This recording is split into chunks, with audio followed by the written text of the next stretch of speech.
أعلن افتتاح جلسة مجلس. The 8,998th meeting of the Security Council is called to order.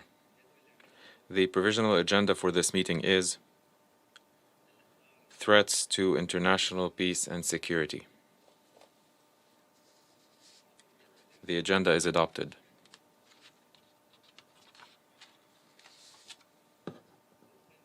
In accordance with Rule 37 of the Council's Provisional Rules of Procedure, I invite the representatives of Poland and Ukraine to participate in this meeting. It is so decided. In accordance with Rule 39 of the Council's Provisional Rules of Procedure, I invite the following briefers to participate in this meeting. Ms. Rosemary DiCarlo, Under-Secretary General for Political and Peacebuilding Affairs, Mr. Raouf Mazou, Assistant High Commissioner for Operations, Office of the United Nations High Commissioner for Refugees, and Dr. Tedros Adhanom Ghebreyesus, Director General of the World Health Organization. It is so decided. The Security Council will now begin its consideration of Item 2 of the agenda. I now give the floor to Ms. Rosemary DiCarlo. Mr. President, daily attacks continue to batter Ukrainian cities. Many are reportedly indiscriminate, resulting in civilian casualties and damage to civilian infrastructure. Between 24 February and 15 March, the Office of the High Commissioner for Human Rights recorded 1,900 civilian casualties. The total consists of 726 people killed, including 52 children, and 1,174 injured, including 63 children. The actual number is likely much higher. Most of these casualties were caused by the use in populated areas of explosive weapons with a wide impact area. Hundreds of residential buildings have been damaged or destroyed, as have hospitals and schools. OHCHR continues to monitor reports of civilian casualties in the whole country, including in territory controlled by the self-proclaimed Donetsk and Luhansk People's Republics. OHCHR staff in Donetsk are closely following the developments regarding the 14 March incident in which 20 civilians were reportedly killed by a Tochka-U missile that may have contained cluster munitions. All such instances must be properly investigated. It is the responsibility of all sides to fully abide by their obligations to protect the lives of all civilians everywhere. OHCHR is gravely concerned about reports of arbitrary arrests and enforced disappearances of civilians, local authorities, and civil society activists in Russian-controlled areas. We call for their immediate release. Mr. President, this week there were positive signals reported regarding the ongoing direct talks between Ukrainian and Russian representatives. We welcome all such engagements.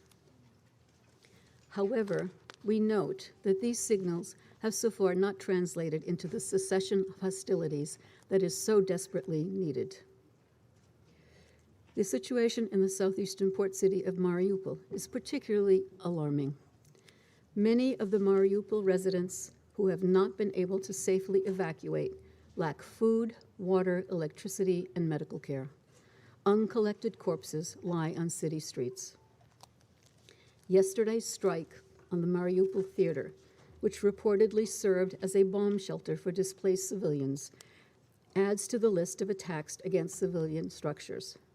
While early reports indicate that the worst may have been avoided, ongoing fighting is hampering the rescue work and assessment of the situation. Mr. President, the devastation and suffering in Mariupol and Kharkiv raises grave fears about the fate of millions of residents of Kyiv and other cities facing intensifying attacks. International humanitarian law is crystal clear. Civilians are entitled to protection against the dangers arriving from military operations. Direct attacks on civilians are prohibited. Yet, the magnitude of civilian casualties and the destruction of civilian infrastructure in Ukraine cannot be denied. This demands a thorough investigation and accountability. Mr. President, the priority for the UN and its partners is to reach the people trapped by the ongoing shelling, including in eastern Ukraine. To that end, we continue to scale up our operations on the ground as circumstances permit. The needs of the population are growing by the day. The UN calls for safe passage for civilians from and humanitarian supplies into encircled areas.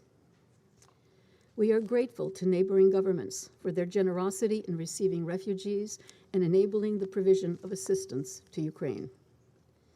The UN is requesting all donors to fast-track funding against pledges made toward the Ukraine flash appeal. The appeal, which seeks $1.1 billion to help 12 million people in need, is 36% funded.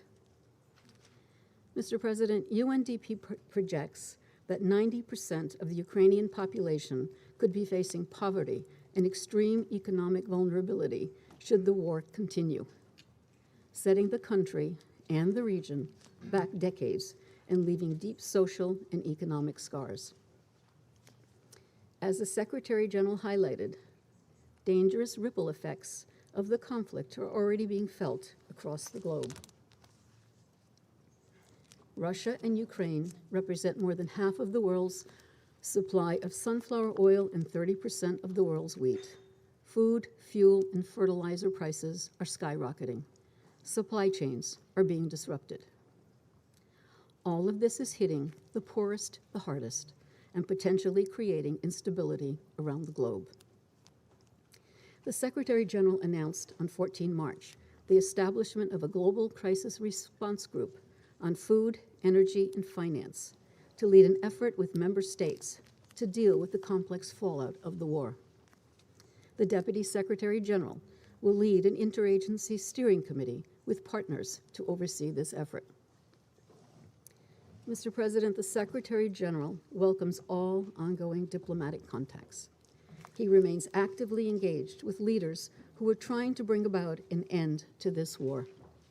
There will be no winners to this senseless conflict. The tremendous loss it is causing, on the other hand, is heartbreakingly clear. And it is going to get much, much worse the longer the fighting continues. The Secretary General urges intensified and coordinated political efforts for an immediate cessation of hostilities. There must be a meaningful, sustained political process to enable a peaceful settlement. The lives of millions of Ukrainians and the peace and security of the entire region and possibly beyond depend on it. Thank you, Mr. President. أشكر السيدة. I thank Ms. DiCarlo for her briefing. I now give the floor to Mr. Raouf Mazou. Mr. President, it has been less than 3 weeks since High Commissioner Grandi addressed this council. Within this short time span, the number of refugees from Ukraine in the neighboring countries has risen exponentially from the then 520,000 to over 3.1 million today, in what has become the fastest growing refugee crisis in Europe since World War II. With close to 2 million refugees from Ukraine, Poland has, in a matter of a few weeks, become one of the largest refugee hosting countries in the world. Some 490,000 people have fled to Romania, 350,000 to Moldova, 280,000 to Hungary, and 228,000 to Slovakia. Hundreds of thousands have now reached other European countries. A sizable number of people have also moved to the Russian Federation and to a smaller extent to Belarus. We are humbled by the remarkable resilience of the refugees, many of whom have left their home with next to nothing, and by the extraordinary hospitality of the host authorities and host communities. This solidarity illustrates the very foundation of the international refugee protection architecture and the spirit of the Global Compact on Refugees. The acts of compassion, humanity, and kindness we now witness daily bring hope and brighten an otherwise very grim reality. We strongly commend the governments of receiving countries for keeping their borders open to all those fleeing Ukraine, including third country nationals who must continue to be received without any discrimination. The robust response that these countries have mounted from scratch in an extremely short period of time is truly impressive. We are heartened by the bilateral and other support extended to the principal refugee hosting countries and the funding committed to us so far in support of the $1.1 billion US dollar flash appeal for the response inside Ukraine and for the $550.6 million US dollars towards the UNHCR-led regional refugee response plan, both launched on the 1st of March. The outpouring of support from the private sector and individuals who have jointly provided some 2/3 of the funds raised for the response so far must be lauded. All international support to the response is coordinated under the refugee coordination model led by UNHCR, which has been established in Poland, Moldova, Hungary, Romania, and Slovakia, as well as in other countries in the region. The sum of collective expertise and support will be critical to help the refugee population and support host countries with shelter, emergency relief items, cash assistance, as well as mental health and psychosocial support. UNHCR has scaled up its response by deploying over 200 experts and established field presence in all countries. UNHCR staff on the ground undertake regular protection monitoring at the main border crossing points, reception centers, and other locations where refugee transit or gather. However, with the current pace of refugee outflows, the capacity of neighboring countries are being tested and stretched. We can and must do more to support, and we must do it now. As the situation evolves, UNHCR, in coordination with the host governments and partners, will assess the needs as necessary and is currently adjusting the regional refugee response plan. While some refugees transit through countries neighboring Ukraine, many also join families which have long settled in these countries. This is particularly the case in Poland, where with time passing and resources diminishing, the number of refugees needing integration will rise. They and the state which hosts them will need support to ensure their inclusion in all sectors of public life, health and education, access to labor and other services. With EU host countries receiving support from the rest of the Union, we are particularly concerned about the situation in Moldova, where over 350,000 people have arrived. This refugee crisis comes on top of pre-existing challenges. It is therefore crucial that sufficient resources are made available quickly to support the government's response. As critical as it is, funding is only one of the many forms of support that are urgently needed.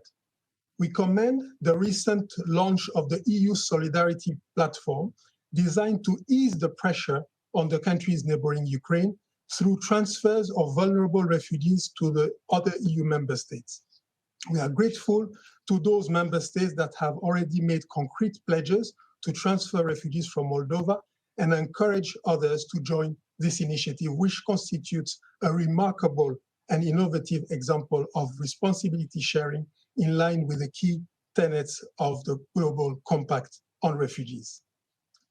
In addition, the EU activated for the first time in its history the Temporary Protection Directive, which enables refugees, asylum seekers, and stateless persons arriving in Ukraine to quickly regularize their legal status, alleviating pressure on asylum systems. It shall also enable refugees to find work, access services, and benefit from social protection. Such temporary protection has also been announced by the governments of the United States, Canada, Switzerland, Brazil, and others. Mr. President, I wish to further highlight that 90% of the refugees fleeing Ukraine are women and children, indicating the heightened risk of gender-based violence and other forms of exploitation and abuse, including trafficking. As the Secretary General said, for predators, human traffickers, and human traffickers, war is not a tragedy, it is an opportunity. We are deeply concerned about media reports of incidents of gender-based violence and trafficking, and are supporting the efforts of government in scaling up prevention and risk mitigation measures, including through the Stay Safe campaign aimed at awareness raising and provision of information to refugees.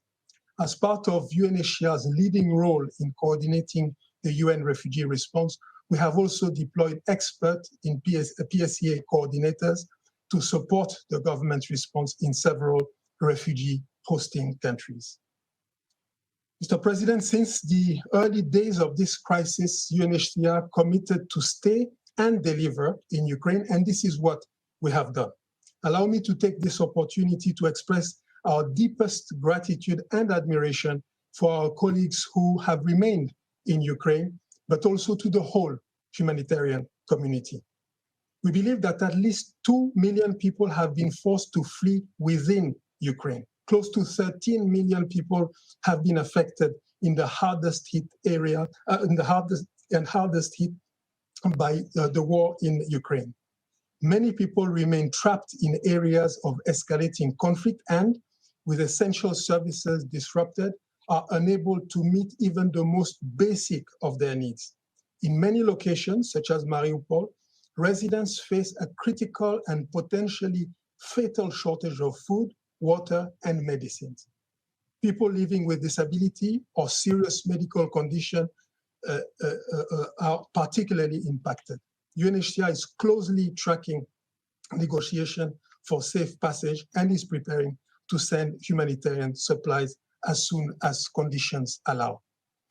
To facilitate the provision of life-saving assistance to the population most in need in Ukraine, we have adjusted our operational presence, relocating offices and warehouses to the western and central part of the country. Together with partners, we have been able to deliver critical supplies for displaced and conflict-affected populations, including core relief items and shelter materials.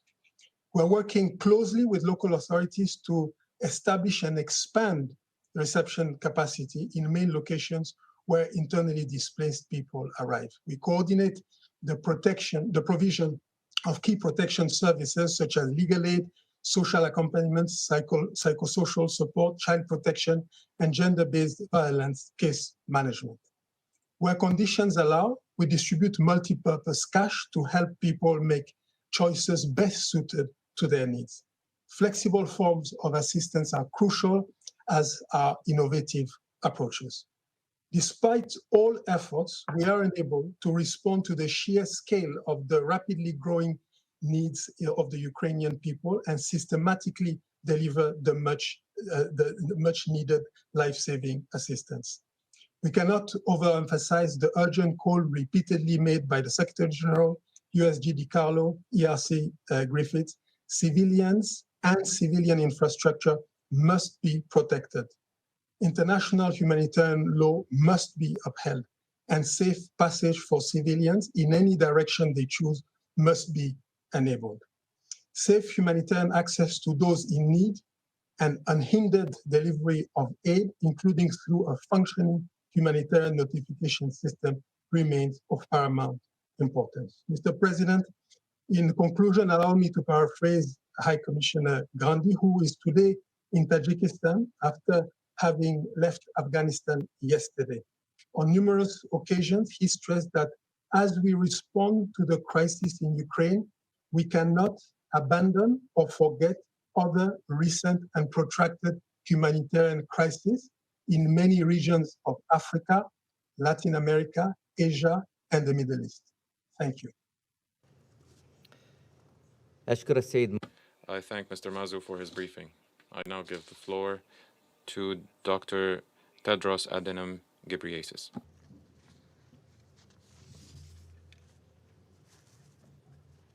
Mr. President, Excellencies, dear colleagues, good afternoon, and thank you for the opportunity to address it today.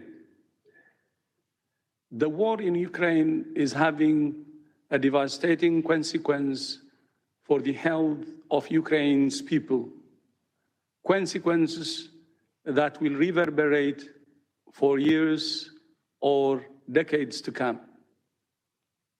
There is severe disruption to health services and access to basic commodities as a result of widespread destruction of infrastructure, including health facilities. WHO has verified 43 attacks on healthcare, with 12 people killed and 34 injured, including health workers. In any conflict, attacks on healthcare are a violation of international humanitarian law. They deprive people of urgently needed care and break already restrained health systems. The disruption to services and supplies in Ukraine is posing an extreme risk to people with cardiovascular disease, cancer, diabetes, HIV, and TB, which are among the leading causes of mortality in Ukraine. Displacement, poor shelter, and overcrowded living conditions caused by the conflict are likely to increase the risk of diseases such as measles, pneumonia, and polio. Services for mental health and psychosocial support are urgently needed to help people cope with the effects of the war. There are more than 35,000 mental health patients in Ukrainian psychiatric hospitals and long-term care facilities, which are facing severe shortages of medicines, food, heating, blankets, and more. The war is also exacerbating the impact of the COVID-19 pandemic in Ukraine. With just 1/3 of the adult population fully vaccinated, this increases the risk of large numbers of people developing severe disease. Critical shortages of oxygen will have an impact on the ability to treat patients with COVID-19 and many other conditions. At least 8 facilities for producing and storing liquid oxygen have now closed. And we're seeking ways of accessing oxygen from neighboring countries and ways to deliver it safely to where it's needed. WHO is on the ground, working with the Ministry of Health and partners to support health workers and the health system to provide care to meet immediate health needs. So far, we have sent about 100 metric tons of medical supplies, including oxygen, insulin, surgical supplies, anesthetics, and blood transfusion kits, enough for 4,500 trauma patients and 450,000 primary healthcare patients for 1 month. Other equipment, including oxygen generators, electrical generators, and defibrillators, have also been delivered, and we're preparing to send a further 108 metric tons. We have now established supply lines from our warehouse in Lviv to many cities of Ukraine, but challenges with access remain. We need unfettered access. We have critical supplies ready for UN joint convoys to enter difficult areas, but so far we have not been successful. Today, for example, the UN convoy to Sumi that included a WHO truck carrying critical medical supplies was unable to enter.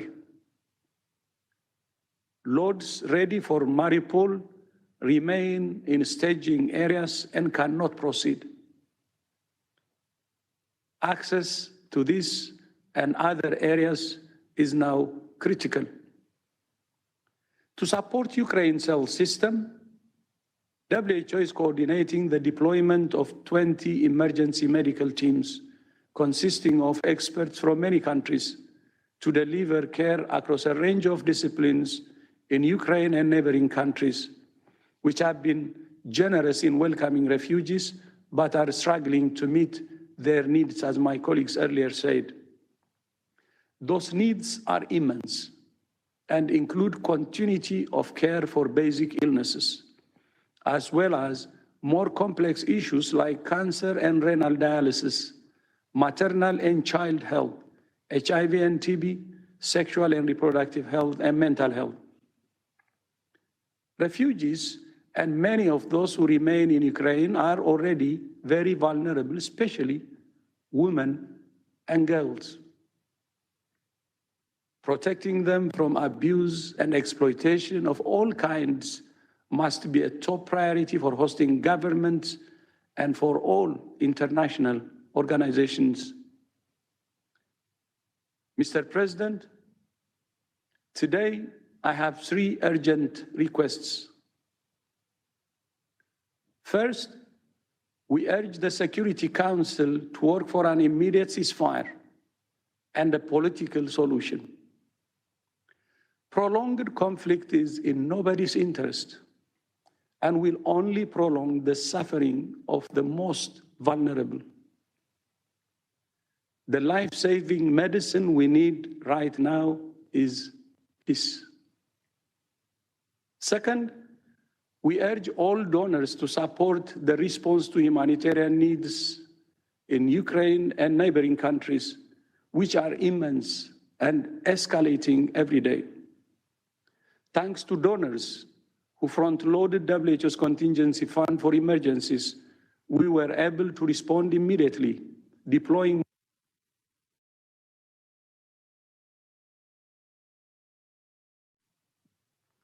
these funds were supplemented by additional funding from the UN Central Emergency Response Fund, CERF. However, to sustain the response, we call on donors to fully fund the United Nations Emergency Appeal. As the Undersecretary General said, it's only 36% so far funded. We thank those donors who have already pledged funding to meet the needs of people in Ukraine. And third,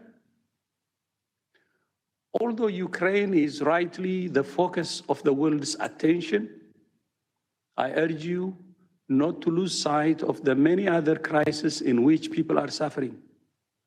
In Afghanistan, more than half the population is in need, with widespread malnutrition and a surge in measles, among many other challenges. In Ethiopia, the blockade of 6 million people in Tigray for almost 500 days has created a catastrophic food and health crisis. In the Syrian Arab Republic, more than 12 million people are in need of health assistance, almost half of them children. And in Yemen, roughly 2/3 of the population, more than 20 million people, are estimated to be in need of health assistance. Mr. President, in every case, the only solution is peace. I repeat, in every case, the only solution is peace. And our world needs peace more than ever. As if COVID is not enough, to have a devastating war like this is dangerous for the world. I thank you, and back to you. أشكر I thank Dr. Ghebreyesus for his briefing. and give the floor now to those council members who wish to make statements. I give the floor to the representative of the United States. Thank you, Mr. President, and thank you to the briefers for your briefing today. Just 3 weeks ago, Russia launched its unprovoked, unjustified, unconscionable, full-scale invasion into Ukraine and assault on democracy. Now over 3 million refugees have fled the country, creating a devastating humanitarian crisis felt around the world. These refugees are mostly women and children. They stuffed their lives into backpacks and left their homes and everything they knew behind. Today, many of them know that their apartment buildings and streets have been bombed to rubble. And the horrors continue for those who remain in Ukraine. We just heard from the WHO DG that 43 hospitals have been attacked by Russia. 43 hospitals and health facilities. AP reporters on the ground showed the world a mass grave in Mariupol, a narrow trench filled with the bodies of children. Yesterday, Russian forces dropped a powerful bomb that hit a Mariupol theater where hundreds of civilians were hiding. The Russian word for children was written outside the theater, both front and back, in large white letters that could have been seen from the sky. Yet Russian forces bombed it anyway. Local officials have told families to leave their dead relatives lying outside on the streets, exposed to the world, because it is simply too dangerous with the bombs and shellings to hold funerals. I just met with Ukrainian civil society leaders. They reported that people standing in a bread line, trying to get food to feed their families, were shot dead by Russian soldiers. They reported terror, the terror that Russia is inflicting across Ukraine on the Ukrainian people. Russia will be held accountable for its atrocities. There's only one way to end this madness. President Putin, stop the killing, withdraw your forces, leave Ukraine once and for all. Yesterday, I listened to President Zelensky's speech to the United States Congress, and I was so moved by his words, his bravery, and his calls for help and for peace. Immediately afterward, President Biden announced another $800 million in security assistance to help Ukraine defend itself. That's more than $1 billion in the past week alone. We're not doing this by ourselves. Our allies and partners are fully committed to surging assistance to the Ukrainians. And we are grateful to all of our allies and partners who have opened their borders and their hearts and welcome Ukrainian refugees. We're also going to continue to provide humanitarian relief to support people within Ukraine and those who have been forced to flee, including the $186 million in additional assistance that Secretary Blinken announced on Tuesday. Here at the United Nations, we believe the best way to address the humanitarian crisis is through a resolution in the UN General Assembly. The resolution in the General Assembly will reflect the views of the overwhelming majority of UN member states and Ukraine itself. The International Court of Justice issued a profound and important order yesterday to the Russian Federation, and we call on Russia to comply immediately. Russia has clearly violated international law by violating the sovereignty and territorial integrity of Ukraine. Russia's brutal tactics have killed civilians, medics, and some of the journalists who have been showing us all the truth of this war. Russia has attacked so much of what we hold sacred, and everything the United Nations stands for. Russia's actions must be condemned in no uncertain terms. As President Biden said, Ukraine will never be a victory for Putin. No matter what advances he makes, no matter whom he kills or what cities he destroys, Ukraine will never be a victory for him. The United States stands with Ukraine and the Ukrainian people, and we will do everything in our power to end this tragic, unnecessary war. Thank you. I thank the representative of the United States for her statement and give the floor to the representative of Albania. Thank you, Mr. President. Thank you, Rosemary, for your clarity and the very valuable information you provide every time you come to brief the Council. Thank you, Mr. Mazou and Director General Ghebreyesus, for your sobering information. Dear colleagues, 3 weeks into this unprovoked, unjustified, illegal, and deadly aggression by Russia, and the terrible facts are hardly surprising since anticipated nearly to the detail. Massive casualties among civilians, mass graves, widespread destruction of civilian infrastructure, ruined homes, schools, and hospitals, lives blown away by bombardments, children's dreams teared into smoke. There is no need to describe this devastating situation. Yet, as we just heard, and by the top UN representatives, not by the so-called West hysteria, is soul-wrenching and coincides with the shocking media reports on the horrors of the war and the misery unleashed upon Ukraine for no reason. I will maybe just recall the summarizing words of the Secretary General when he said 2 days ago, "Ukraine is in fire and is being decimated." Guess by who? Over 3 million refugees in only 3 weeks, more than the entire population of my country.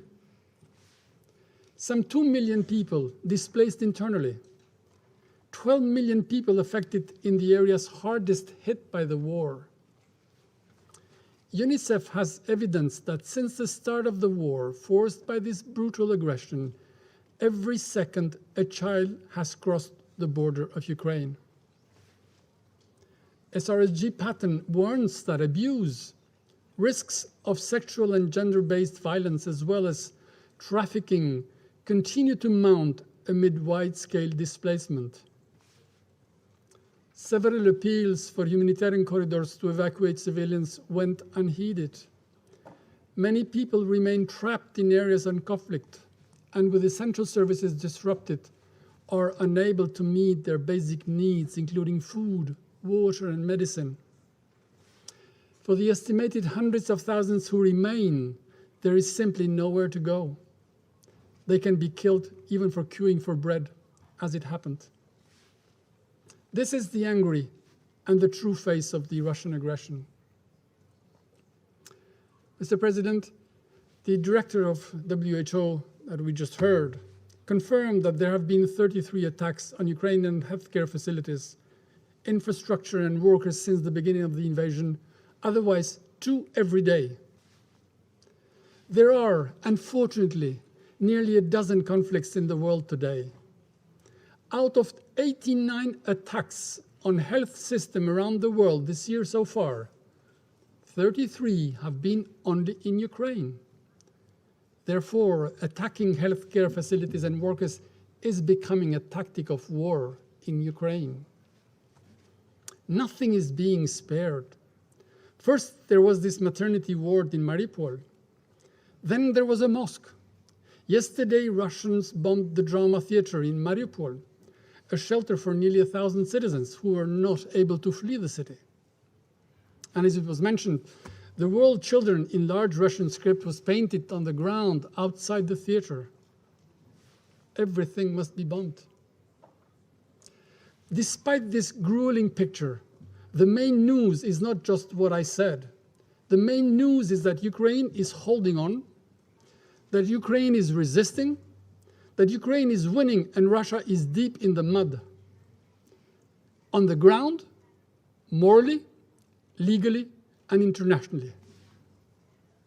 And we know now that for Russia to win this war of choice, it has to Grozny the entire Ukraine. It has to Aleppo all its cities. It has to Mariupol everything there.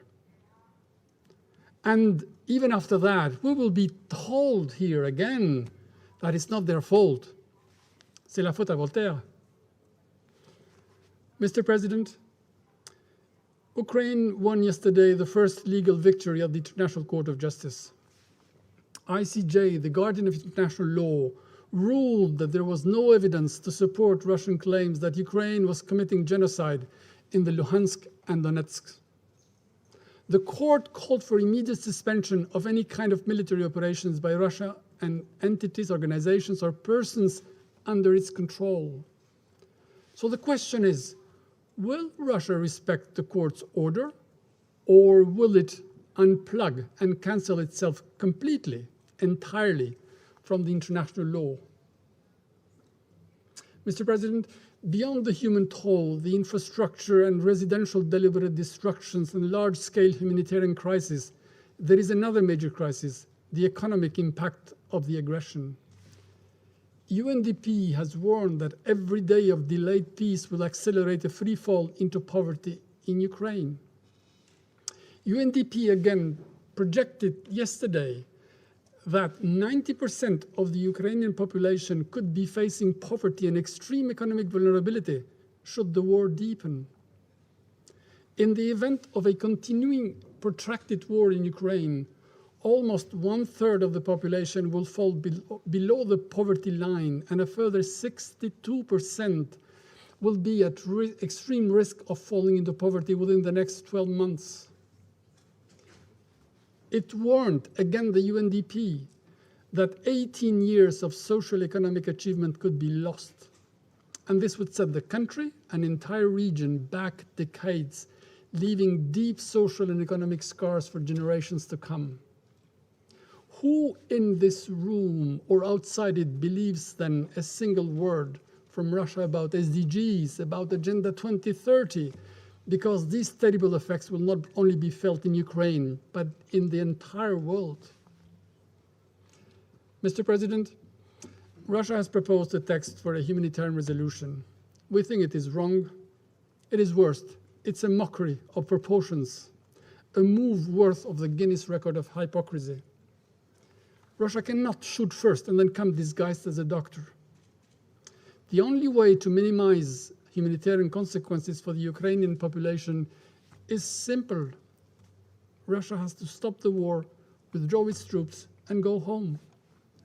No one should get confused by a text just because it is called humanitarian, when the only aim is to provide cover for the war.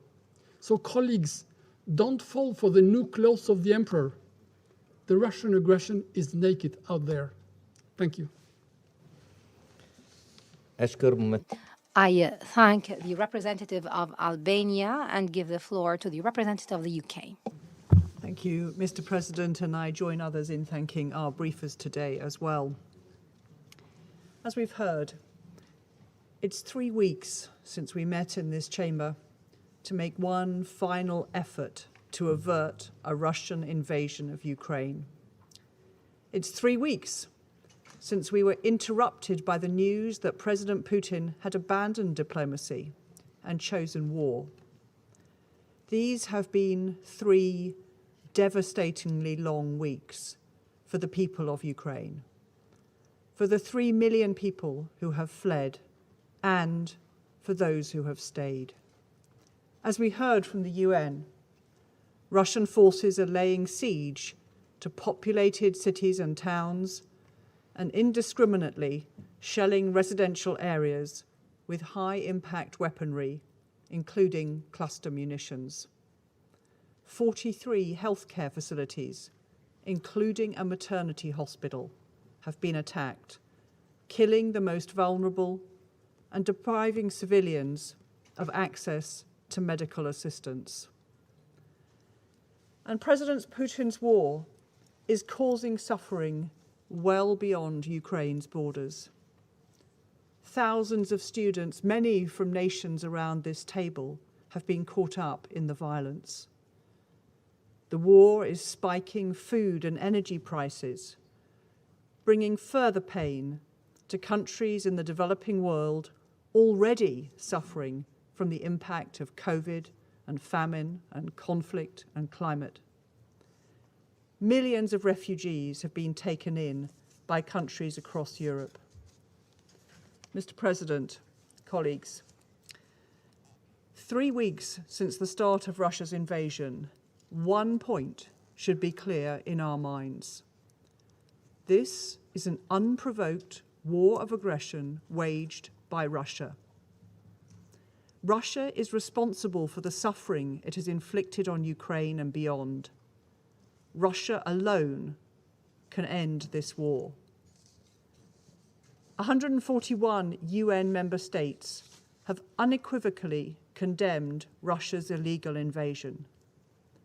The International Court of Justice has issued a legally binding order requiring Russia to suspend military action in Ukraine immediately.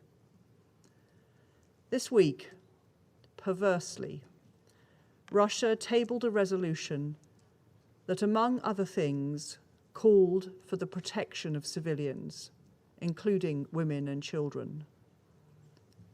This is cynical game playing in the face of human suffering.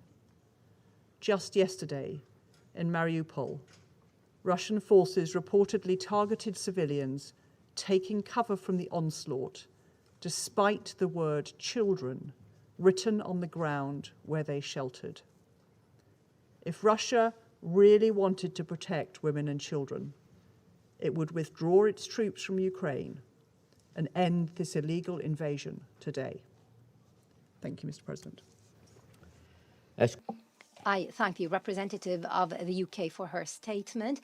I give the floor to the representative of France.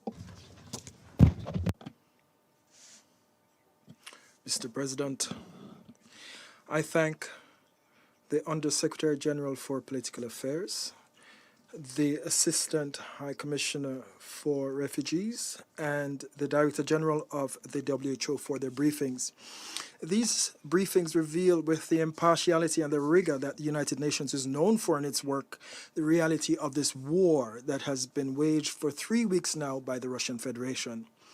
The reality is the deaths of innocent civilians as well as journalists and medical personnel. It is the chaos created throughout the country and well beyond its borders, in particular because of the worsening food insecurity throughout the world. It's the millions of lives disrupted of those who were forced to flee their homes and who find no respite, whether in hospitals or in schools. With its European partners, France will continue to mobilize to welcome these refugees, and we will continue to provide support to Ukrainians. And to this end, we have disbursed 100 million euros.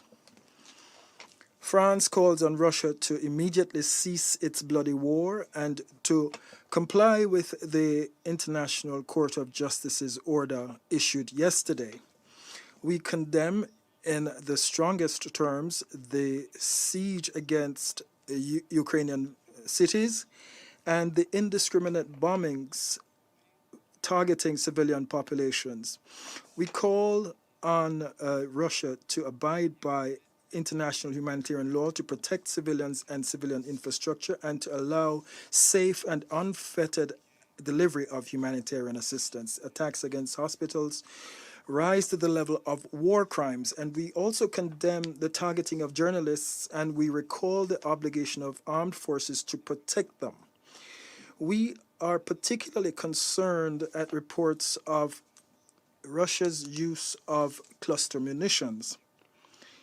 We once again condemn the support of the Belarusian regime for this deadly offensive, and we also condemn the use by the Russian Federation of mercenaries, notably Syrian mercenaries. This is in no way an absolution of Russia and its responsibility. Russia must give an account for its crimes. We welcome the opening of an investigation by the Office of the Prosecutor of the ICC into this situation. France denounces the cynicism of Russia, which claims to be concerned at the humanitarian situation in Ukraine, where it is, and yet it is the only one responsible. If we support their draft resolution, this would be giving them the green light to continue their war. Mr. President, despite the destruction and suffering, the war in Ukraine also revealed another reality.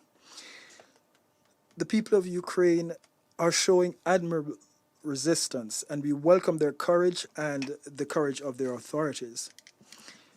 The international community is united in its massive condemnation of Russian aggression, and many countries, including France, have immediately taken measures targeting Russian authorities and the economic circles close to Russian power to cut off access to their resources and to prevent them from continuing this war. These sanctions have already proved effective and will be further strengthened to make it more expensive to wage this war and until the Russian authorities give up their.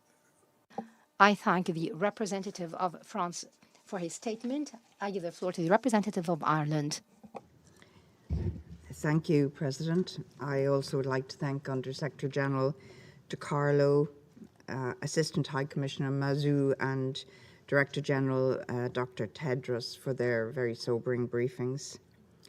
Their messages are grim, very grim. We commend all humanitarian organizations working to alleviate the man-made catastrophe being visited on Ukraine. President, the cause of this catastrophe is clear. 3 short weeks ago, as we sat in this very chamber, as the Secretary General pleaded for peace, the Russian Federation invaded Ukraine. Since then, we have witnessed wanton devastation in a sovereign, independent nation with no regard for human life. To date, over 3 million people have had to flee Ukraine, becoming refugees in neighboring countries. We heard today 90% of those forced out of their homes and into uncertainty are women and children. Families torn apart.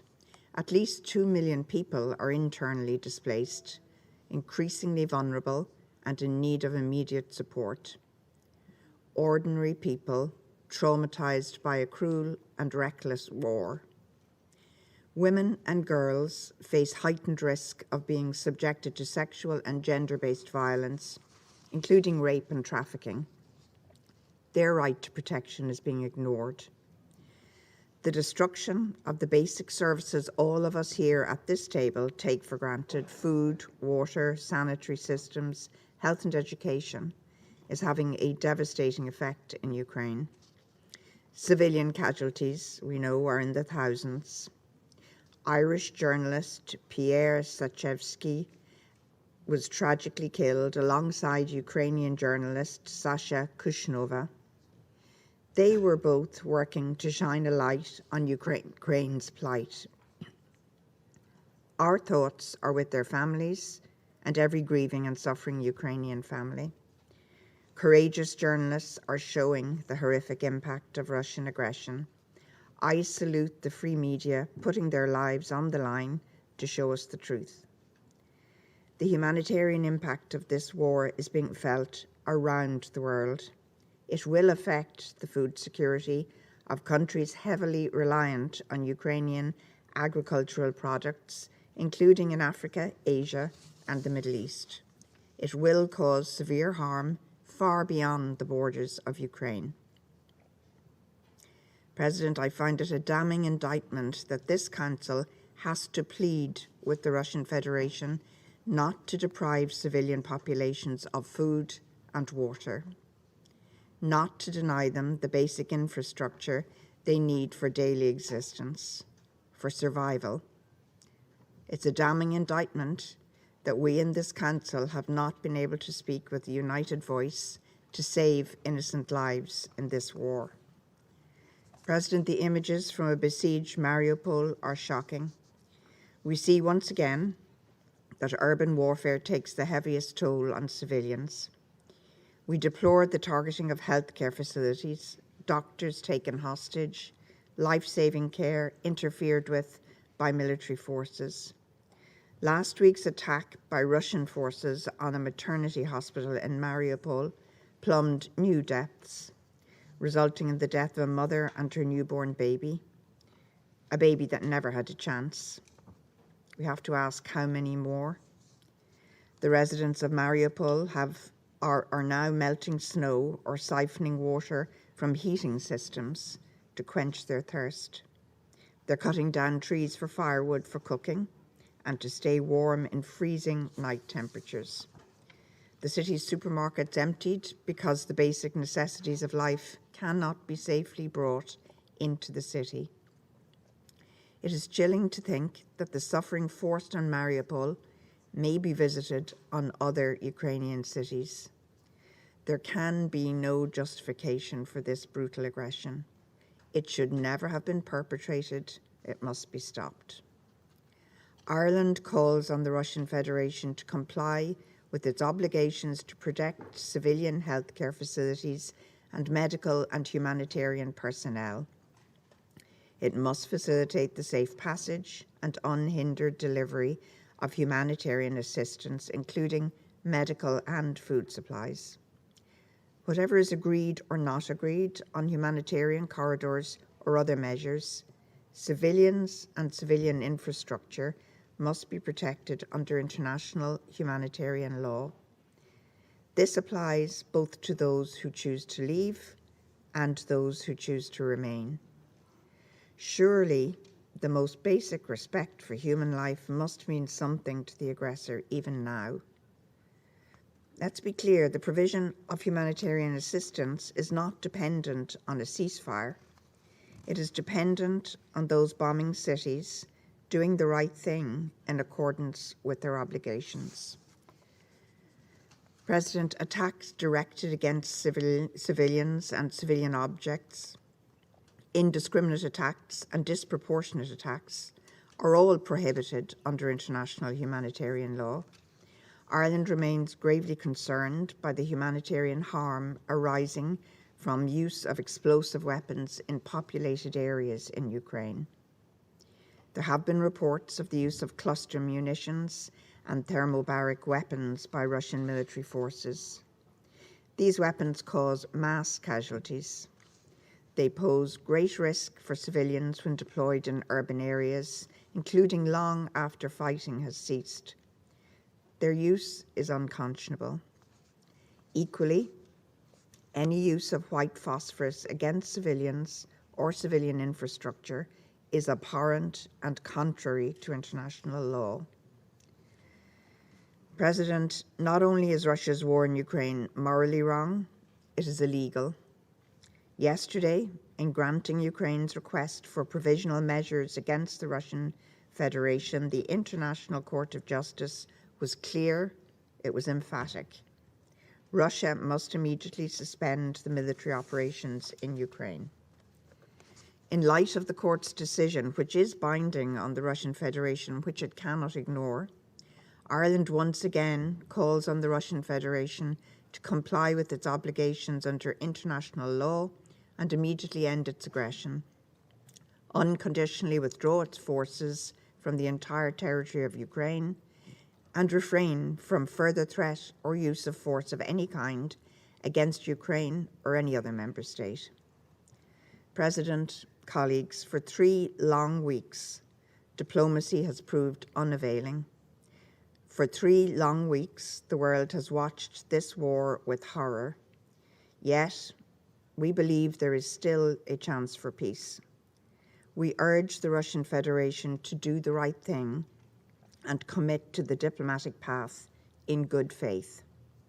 It is never too late to do the right thing. Thank you. أشكر ممثلة إيرلندا على بيانها وأعطي الكلمة لممثلة النرويج. Thank you, President. I join others in thanking briefers for their sobering presentations.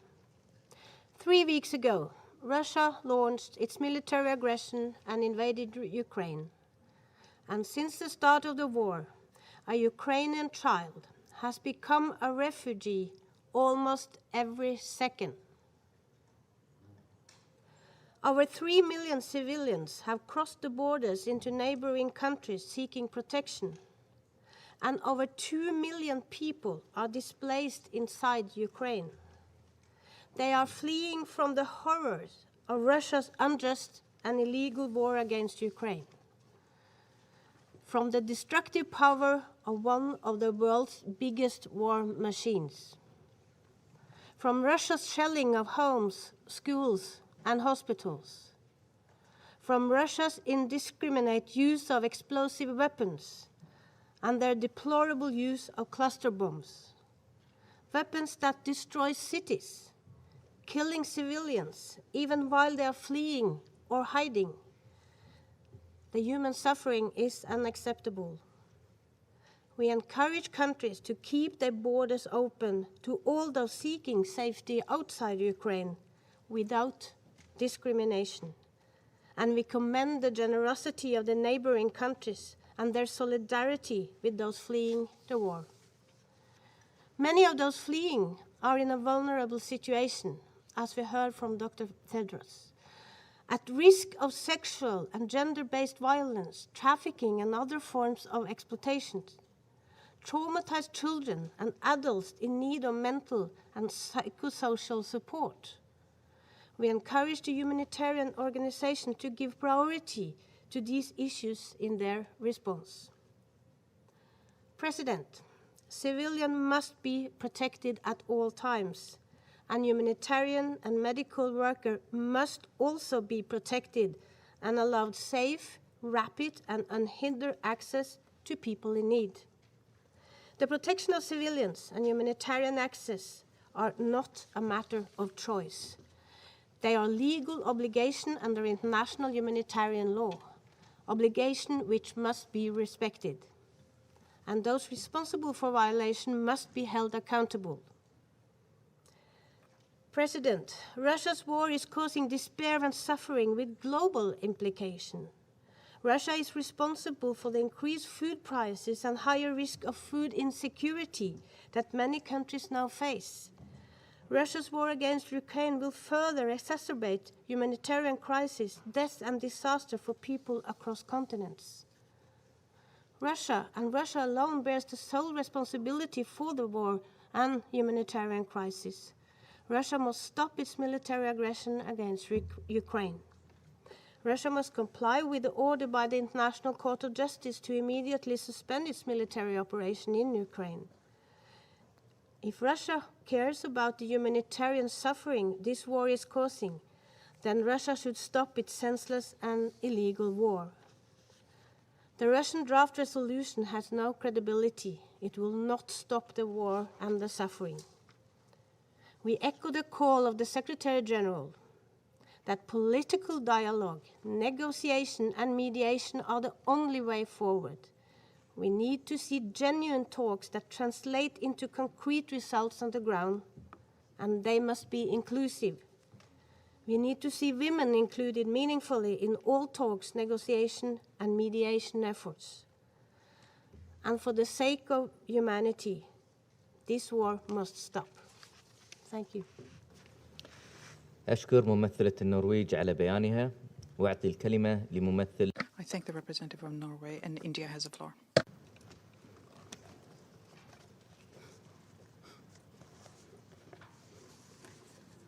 Thank you, Mr. President. Let me thank USG DiCarlo, UNHCR Assistant High Commissioner Mazzo, and WHO Director General Dr.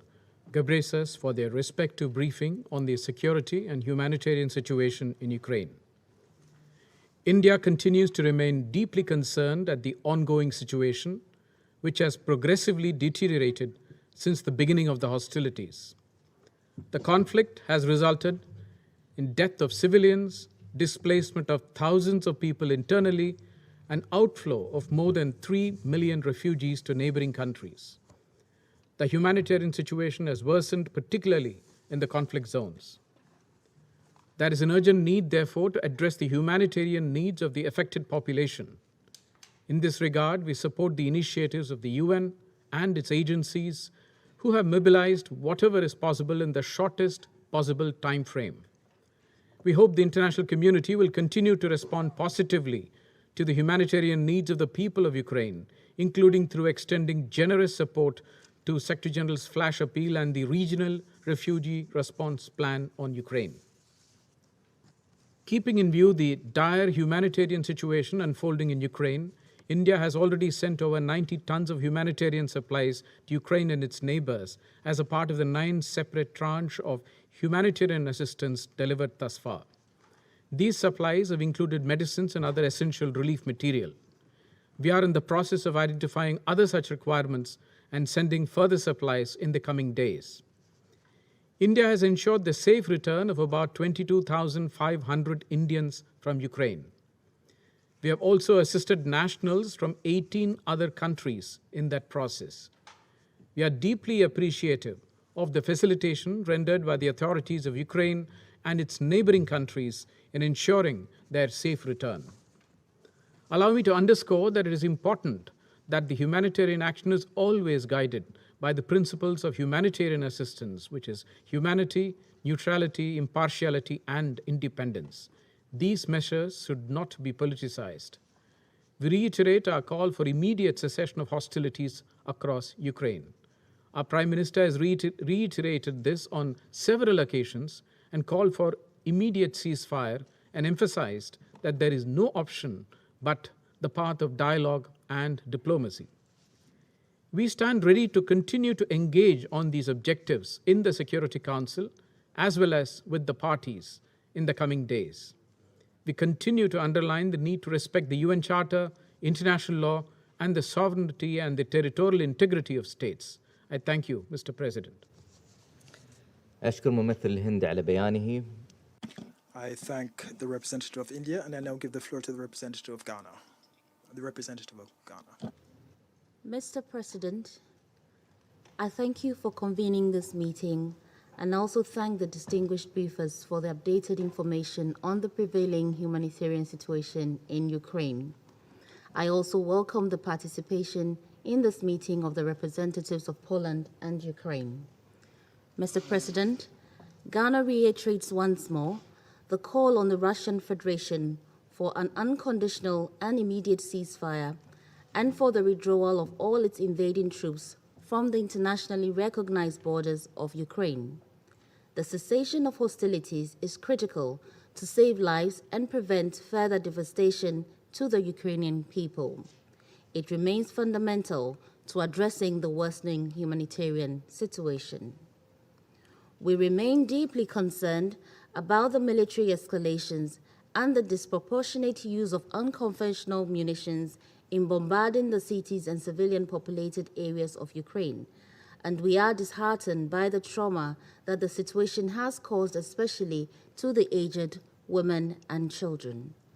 The parties to the conflict must urgently commit to a humanitarian pause to enable the evacuation and safe passage of civilians and facilitate the delivery of food, medicine, and other essential services to those in critical need and those who have been caught up in the cities under siege. We also deplore the attacks on medical facilities and call for the protection of humanitarian workers and medical personnel. We urge the parties to comply with their commitments under international law and international humanitarian law, in particular, the provisions of the Fourth Geneva Convention of 1949 relating to the protection of civilian persons in the time of war.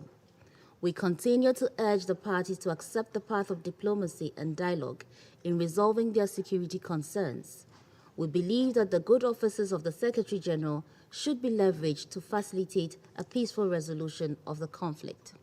Mr. President, in concluding, I wish to emphasize that the interest and safety of the Ukrainian people should be prioritized and must be at the forefront of the actions of this Council and all other international actions. I thank you for your kind attention. أشكر ممثلة غانا على بيانها وأعطي الكلمة. I thank the representative of Ghana, and I now give the floor to Gabon. Thank you, Mr. President. Mr. President, I'd like to thank Madam De Carlo, Dr. Tedros Adhanom Ghebreyesus, and Mr. Rauf Mazou for their briefings on the situation, the humanitarian situation in Ukraine. The intensification of fighting and the massive exodus of civilians ensuing from this, and the deterioration in the living conditions and health conditions of those who decide to remain, the risks of disease because of the disruption in basic services are all causes for concern. We once again call on all the parties to comply with the provisions of international humanitarian law and to ensure respect for and protection of populations, including African nationals and civilian infrastructure, medical personnel, and humanitarian personnel as well. We reiterate the urgency of opening up safe humanitarian corridors, and we call for the immediate cessation of hostilities. Saving lives must come before any political consideration. The parties to the conflict must use all options offered by diplomacy to, through dialogue, achieve a negotiated settlement and to avoid a stagnation in the situation. Thank you. الغابون على بيانه وأعطي الكلمة. I thank the representative of Gabon, and I now give the floor to Kenya. Mr. President, I thank the briefers for their presentations this afternoon. Kenya is gravely concerned that 3 weeks on, the armed conflict in Ukraine has continued unabated. The continuing reports of loss of lives and displacement and separation of loved ones, including through millions of refugees in just 3 weeks, is deeply disturbing. Kenya extends its condolences to the families who have lost loved ones to the conflicts and stands in solidarity with all the affected. We commend Ukraine's neighbors for opening their borders to refugees of multiple nationalities, and we urge them to continue ensuring that protections sought are offered with no discrimination on any basis, and particularly in regard to race or religion. Kenya condemns the targeting on and destruction of civilian objects and infrastructure, particularly residential homes, hospitals, and shelters. The parties are obliged to comply with international humanitarian law. We remind that civilians, including foreign nationals in Ukraine, are not party to the conflict and must not be a target. In this regard, all actors, including the parties, must consider to prioritize the safety and interest of civilians in accordance with international humanitarian law. The imperative to ensure that humanitarian passages are open and functioning in all times cannot be overstated. We believe that there is an urgent need for humanitarian resolution that reflects the unity and the resolve of this Council to assist the people of Ukraine. Ultimately, the only way out of this crisis is an immediate and unconditional cessation of the military campaign. We urge the parties to do this to allow humanitarian assistance to flow and create room for diplomacy and constructive dialogue, including through the good offices of the UN Secretary General, towards a sustainable political solution. We underscore the need for an urgent resolution of this armed conflict.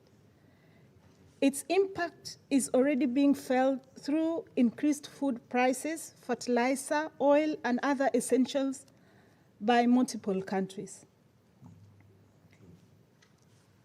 If it is not quickly prevented, this trend, including the added effects of unilateral sanctions will aggravate state fragilities and fuel ongoing conflicts across the world, especially in the global south. In closing, Mr. President, Kenya restates its recognition of the sovereignty, territorial integrity, and the political independence of Ukraine. I thank you. أشكر ممثلة كينيا على بيانها. I thank the representative of Kenya, and I now give the floor to the representative of Brazil. Thank you. Mr. President, at the outset, I would like to thank for their briefings Ms. Rosemary De Carlo, the WTO Director General Tedros Ghebreyesus, and Mr. Raouf Mazou from UNHCR. As the conflict in Ukraine lingers on, the dire humanitarian situation in the region is further deteriorating. Brazil is deeply concerned with the growing number of civilian casualties, including children, as well as the increasing flows of refugees and internally displaced people. According to some estimates, the number of people impacted by the conflict is around 18 million, of which more than 6 million are internally displaced and nearly 3 million people have fled Ukraine. The destruction of infrastructure has caused food shortages, energy outages, and intermittent communications. Under these circumstances, supply chains have been disrupted. The access to medical facilities is impaired. Medical supplies are running low, their distribution is uncertain, and some stockpiles are out of reach due to military operations. Hospitals and medical personnel are struggling to provide care to the sick and wounded.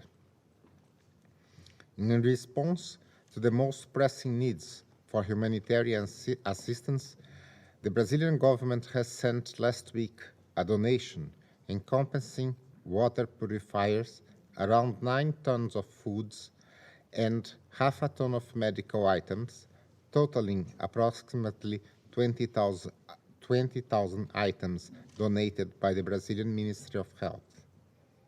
With the assistance of the Embassy of Brazil in Warsaw, the supplies were landed at that capital and delivered to Ukraine in coordination with the country's authorities. The international community must come to the assistance of the people most in need, not only those directly afflicted by the hostilities in Ukraine territory, but also refugees in the neighboring countries. We commend the World Health Organization for its work to ensure the delivery of health supplies to Ukraine and its neighboring countries. The availability of medical personnel, medicines, and health equipment is crucial to meet the urgent needs of those sick and wounded. At this moment, Ukraine's health system is under critical pressure to cope with the demands for assistance from the many victims of this conflict. It is distressing to know that as of 12 March, the World Health Organization had verified 31 attacks on healthcare facilities in Ukraine, resulting in dozens of deaths and injuries, including health workers. The attacks against healthcare are particularly worrisome since they deprive people of life-saving services.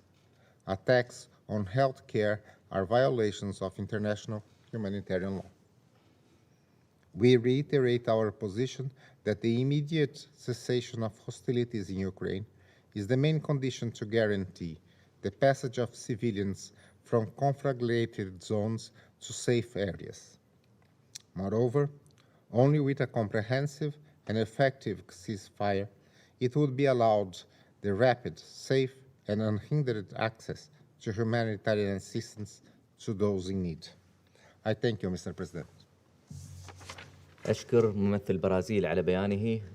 I thank Brazil, and I now give the floor to the representative of the Russian Federation. Thank you, Mr. President.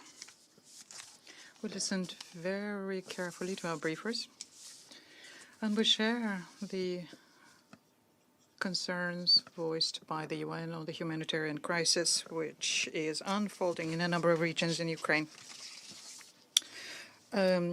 Our colleagues in Security Council are also rightfully pointing to it. But the difference here is that the assessments of some, in particular Western states, are based in addition, above and beyond the situation with refugees, on the hyped up campaign of lies and disinformation in Ukraine is reaching new and new heights. And it started at the very beginning at the special military operations. Today, we've heard a whole slew of such information from our colleagues. The accusation about the shelling of the infamous now maternity hospital in Mariupol and the shelling of the Mariupol theater, and the fact that Russia is not allowing refugees to leave, and that Russia shelled the mosque of Sultan Suleiman in Mariupol, and that Russia using automatic weapons to shoot a bread line in Chernigov. And this has been refuted many a time. The American colleague referred to the Director General of WHO, who allegedly said that Russia, 33 hospitals were bombed by Russia. I'd like to draw your attention to the fact that the Director General of WHO, and please ask him, did not say this.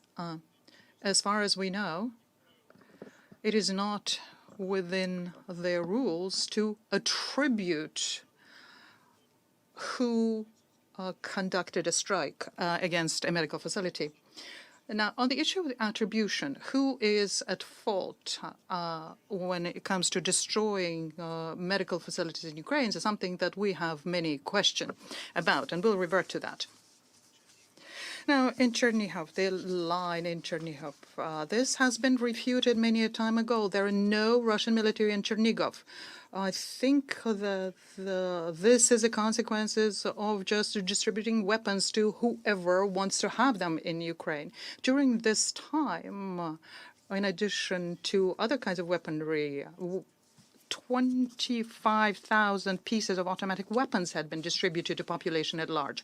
Now, the mosque, the Sultan Suleiman Mosque in Mariupol, the president of the fund of the mosque, of Sultan Suleiman Mosque in Mariupol, refuted the fact that the Turkish mosque with 80 people was shelled by Russia from the east. So I don't know who will end up in the Guinness Book of Records, but I do know who will hold the record on fakes voiced during one single meeting of Security Council. That will be a Guinness Book record. As I already said, a sort of symbol of the fabric manufacturing fakes by the Ukrainians and the Westerners are the situation in Mariupol and around this city. Well, let me explain to you why this place is special. In the course of events in 2014-2015, when the Ukrainian warmongers threw against those who were in disagreement with the Maidan authorities, those who lived in the east of the country, it threw planes and tanks against them. At that time, Mariupol was the main centers of resistance in the Donetsk People's Republic, and its citizens almost unanimously supported the independence of the republic during the referendum, and they were actively speaking out against the nationalist Kiev regime. And the Ukrainian Nazis cannot forget that, cannot forgive that. They drowned the city in blood, and they made it in a sort of headquarters and the mainstay of voluntary Nazi battalions, first and foremost, the Azov Battalion and the Right Sector 1. The Mariupol airport had the infamous jail, which is also a torture center with all of the attributes belonging thereof. It had the ditches with bodies of people, solitary confinement cells, and chainsaws. This is not even the Middle Ages. This is neo-Nazism. And that is precisely why the Ukrainian radicals are clinging to this city so much. First of all, it covers up many a proof of their crimes. And second of all, they understand that they will have to be held accountable for those. And that's why they stand ready to drag into the to drag into the grave almost the entire population of Mariupol. Exactly the way it was done by the Nazis in Berlin in 1945 when it was besieged. They also hold people as human shields. They do not allow them to evacuate, and they place right next to residential buildings heavy weaponry in violation of international humanitarian law. And this is something that our Western partners and unfortunately the Secretariat representatives is something they persistently do not want to see. But it's very difficult to cover up facts, and here we would like to point you to the ICRC statement, which sheds light on these facts. In such a situation, it's not a surprise that Mariupol has become almost a leader on the number and ingeniousness of the fakes, and their manufacturing has become almost a main job of the Ukrainian regime. And let me just dwell on the three most egregious of them. And the first one, of course, is the former maternity hospital in Mariupol, allegedly destroyed by the Russian missile. I'm not going to dwell on this too long. Let me just simply say that we covered this earlier, and this information is something that we put into a letter sent to the Secretary General. It is very difficult to find a rational explanation to the fact that our Western colleagues decided not only to notice a warning in advance, the warning we issued telling everyone that the Rodom had become a military firing post for the nationalists, but they also ignored the irrefutable fact about the stage nature of the situation there along the lines of what was being done by the white helmets. And they also ignoring the opinion of ballistic experts who say nothing hit the building, but rather there was an explosion there. The second fake is something that we heard about today also from our Western colleagues. Russia allegedly hit the Mariupol theater, where more than 1,000 people had sought refuge. In actual fact, already on the 13th of March, there was widely available public information provided by private people in Mariupol who managed miraculously to escape the city. They were saying that Azov is holding in that building a huge number of people and is preparing a bloody provocation. We therefore are not surprised by the fact that in front of the building you can see the word children written down on soil. The Russian armed forces were informed about the situation, and the building of the theater was never considered as a target for a strike. But the fact that in such places of provocation, you can very frequently find Western reporters who briskly report on that. And this is something that's become a tragic hallmark of provocations in Ukraine, who are covering up the excesses conducted by nationalist battalions and Ukrainian armed forces. After the Western propaganda efforts to make sure that the mass media throughout the world show a picture of a person who had lost his wife because of the Ukrainian strike by Tochka-U with cluster ammunition against the center of Donetsk. And this is presented as something that had taken place in Kiev. After that, it's very difficult for us to ask you to be rational in your assessment. Once again, let me recall that neither one of you or Western mass media said anything about the tragedy in Donetsk, which resulted in 20 deaths of civilians. And the third fake, now, Russia allegedly is forcing the people from Mariupol and other Ukrainian towns into Russia. Therefore, only humanitarian corridors into Ukraine should be opened. This is a barefaced lie. Since the beginning of a special military operation, the hotline of the Ministry of Defense of Russia received more than 2.5 million requests for being evacuated into Russia. Unfortunately, we have to state that we have not been able to evacuate everyone yet, but this is because the Ukrainian authorities are prohibiting people from doing that. But during the previous 24 hours alone, from the finally opened up long-suffering Mariupol, we managed to ensure the evacuation of more than 31,000 civilians, including 89 foreign nationals, amongst whom 71 OSCE staff, 9 Greek nationals, and 9 Pakistani nationals. Out of the 31,000 evacuees, only 36 people moved to the Kiev-controlled territories in the Dnipropetrovsk Oblast. The rest of them opted for Russia and in the areas of Zaporozhye and Kherson Oblast under the control of the Russian armed forces and categorically refused to move over to the territories under Kiev control. The whole humanitarian operation was conducted by the DNR forces and Russian armed forces without any participation from the Ukrainian side. I'd like to draw your attention to the fact that the car jam at the exit of Mariupol of people moving towards Berdyansk and Melitopol, freed from Ukrainian Nazis, is 10 kilometers long. Until Russian liberators entered the city, this is not something that was seen, and this is not a surprise because the peaceful civilians were needed by the Nazis as a human shield. And those who escaped from Mariupol are telling us about mass atrocities and crimes conducted by the territorial defense, but the abuses against the elderly, women and children. And all of these people are being individually provided with medical and psychological assistance. The situation in other areas varies. Yesterday, we have fully complied with the quiet guns regimes along the humanitarian corridors proposed by the Ukrainian side on the Kiev, Zaporozhye, Zhytomyr, Sumsk, Kharkovsk, and Poltav directions. And this has been many times confirmed by the means of objective control, including with the use of drones. On the humanitarian corridors opened towards Russia, neo-Nazis were not allowing people to go. They threatened them, and those who managed to break through were being shot at.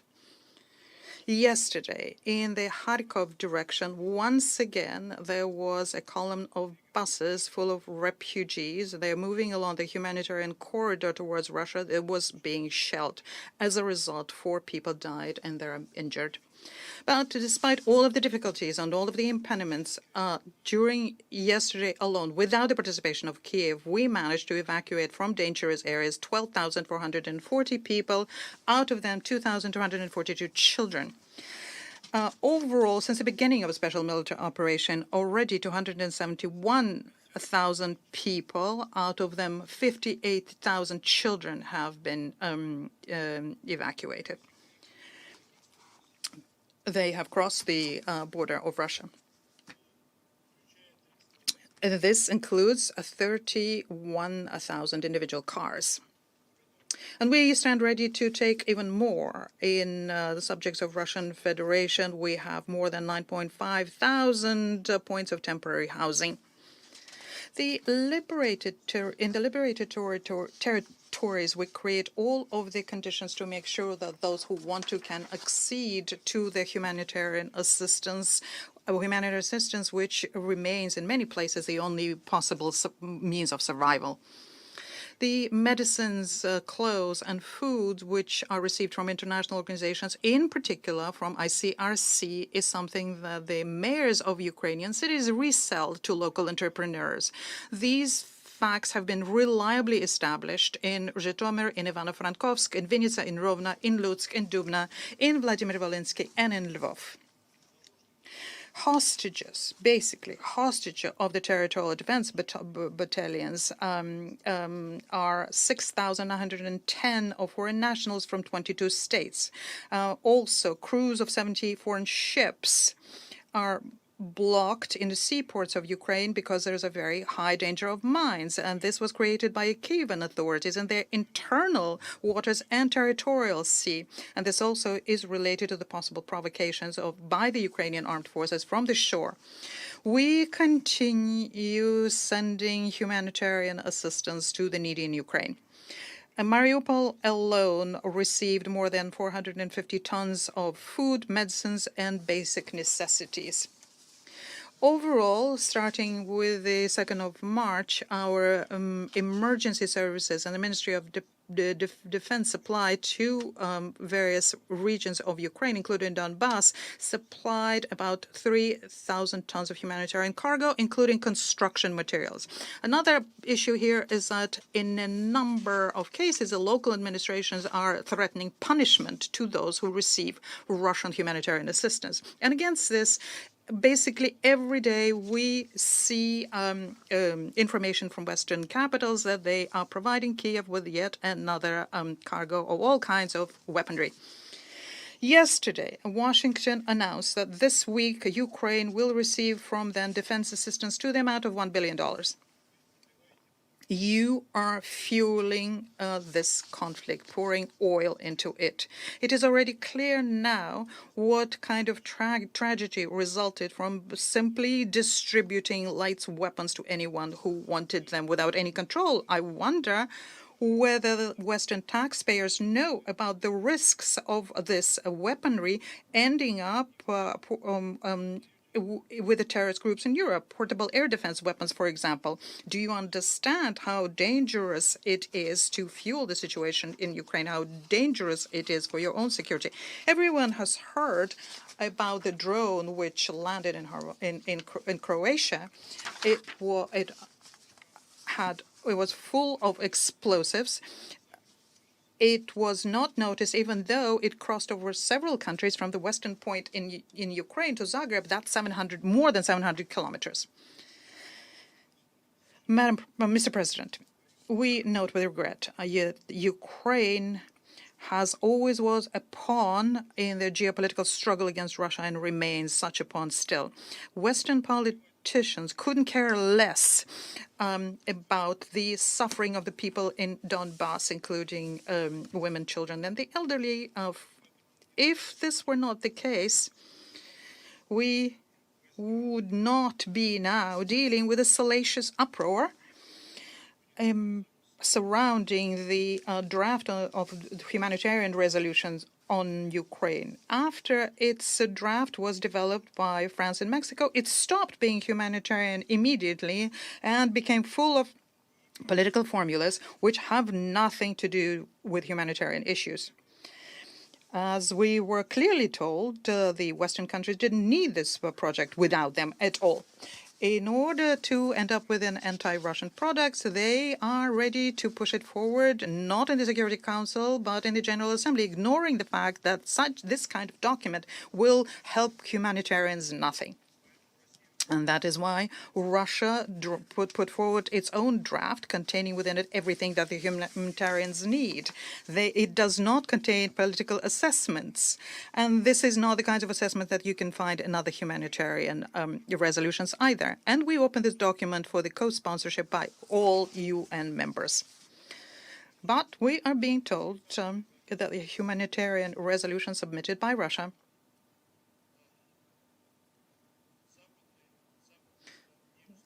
is not something that satisfies Western countries.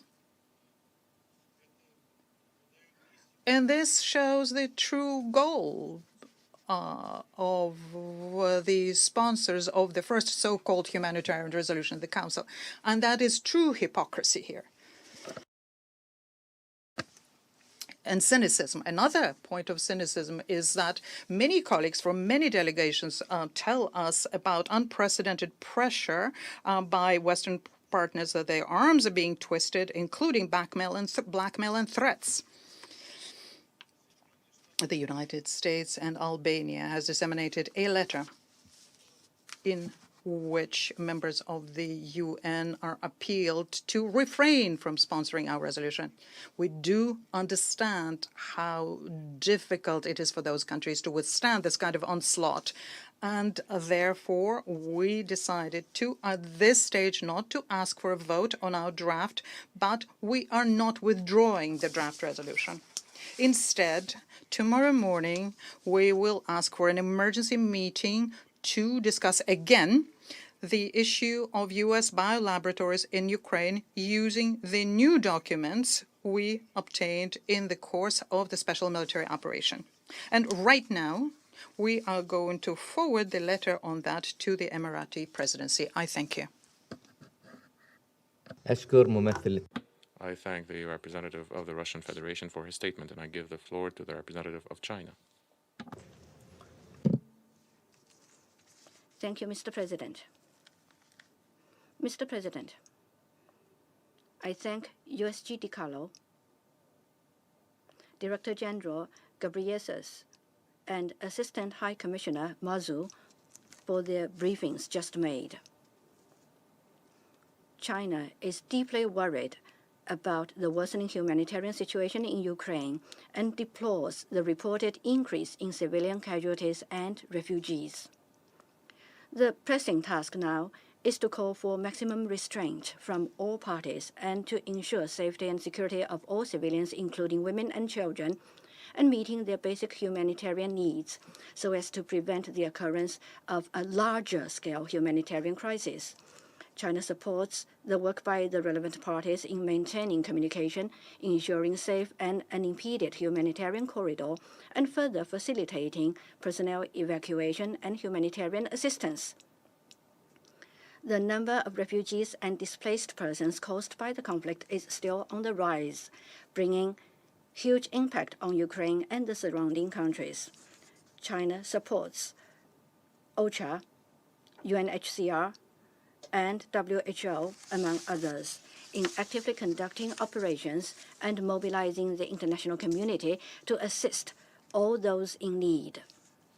In the recent past, some people of African or Middle East descent encountered difficulties during evacuation. This should be taken seriously and addressed properly. All refugees, regardless of color, race, or religion, shall be accorded the necessary protection under international refugee law. China pays high attention to the humanitarian situation in Ukraine and has put forward a 6-point proposal. The Red Cross Society of China has provided Ukraine with 3 batches of humanitarian supplies, with the third one containing milk powder and quilts for children, specifically helping the Red Cross Society of Ukraine assist displaced children affected by the conflict. We welcome any initiative or proposal from any party that contributes to alleviating and resolving the humanitarian crisis in Ukraine. The Security Council bears the primary responsibility for maintaining international peace and security and should therefore play a positive role in easing the humanitarian situation in Ukraine. China hopes that the Council can stay united on the humanitarian issue and demonstrate a constructive attitude. Mr. President, the international community shares the common aspiration for ceasefire at an early date to alleviate the situation on the ground and to prevent civilian casualties. This is also the aspiration of China. To date, Russia and Ukraine have held 4 rounds of negotiations. Keeping the negotiations going means there is a chance for ceasefire and that there is a chance for a peaceful future. China remains committed to promoting peace through negotiations. We support the UN and the parties concerned in vigorously carrying out good offices. We also hope that all parties will do more to facilitate peace talks and not to add fuel to fire. Facts have proven that wanton use of sanctions will not solve any problem but will instead create new problems. Given the sluggish recovery in global economy, ever-escalating sanctions are undermining stability in international industrial chain and supply chain, thus exacerbating food and energy crisis, damaging people's livelihood in all countries, developing countries in particular, and triggering new humanitarian consequences. This is also an issue that the Security Council shall pay attention to when addressing the humanitarian situation in Ukraine. Thank you, Mr. President. أشكر ممثل الصين I thank the representative of China, and I give the floor to the representative of Mexico. Thank you very much, Mr. President. I thank Undersecretary General Rosemary DiCarlo, the Assistant High Commissioner for Operations of UNHCR, Mr. Mazou, and the Director General of the World Health Organization, Dr. Ghebreyesus, for their briefings. It has been 3 weeks now since the beginning of the Russian invasion of Ukraine, and the toll is truly a devastating one. We have heard tragic figures. More than 3 million refugees and almost 1.8 million internally displaced. These are exorbitant numbers, especially if we remember that exactly a month ago, we were sitting in this same room evaluating the implementation of the Minsk agreements, during which, and I should mention, we were told that what was taking place on the ground was merely military exercises. So, what is the humanitarian outlook if the current pattern continues? I wish to begin by acknowledging the solidarity extended by all those countries that have received refugees, especially those that have received the largest numbers of refugees. But the needs of those persons that were unable to leave or were unable to be evacuated from the urban areas under siege have increased and will continue to increase, especially the needs of those who do not have access to basic services, safe drinking water, foods, and medicines. There is therefore an urgent need to ensure safe and unimpeded access for humanitarian personnel and medical personnel who are the only ones that can provide these basic services to the civilian population. Mr. President, as we have heard, the World Health Organization has recorded 43 attacks on medical installations in Ukraine. And the fact that the uncontestable fact is that attacking health installations is expressly prohibited under international humanitarian law. There is therefore an urgent need for guarantees that the over 300 medical facilities found along the lines of the conflict or behind the lines of the conflict will not be attacked. We condemn the attacks against medical personnel as well as their vehicles or the equipment they need to do their work.